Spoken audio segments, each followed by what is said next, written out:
Winter hit our town like a freight train that year, dumping snow non-stop for days. And while everyone else was struggling to keep up, the HOA next to my property decided to take a shortcut that would come back to haunt them. Instead of paying for proper snow removal, they directed their plow trucks to dump massive piles of snow straight onto my private land, acting like it was some kind of free disposal zone. I woke up to engines roaring and watched in disbelief as load after load crossed clearly marked property lines. When I contacted the HOA, they brushed me off with smug excuses, telling me it was temporary and that the snow would melt anyway, as if that made trespassing acceptable. Rather than argue, I stayed calm and started documenting everything: photos, videos, dates, times, and even a quick confirmation of the property boundaries, because I knew patience would pay off.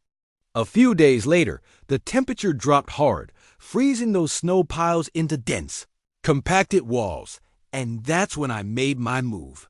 Using equipment I already owned, I legally redistributed the snow entirely within my own property, stacking it in a way that created a solid barrier along the edge of their private street.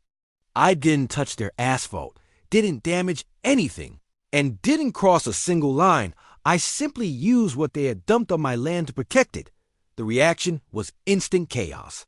HOA board members started calling nonstop, then showed up in person, panicked and furious because their street was suddenly sealed off, disrupting traffic and emergency access.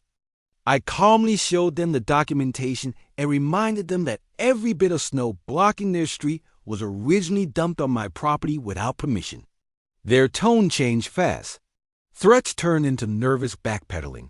Lawyers were mentioned, and emergency meetings were suddenly scheduled, but they had no leverage because I hadn't broken any rules.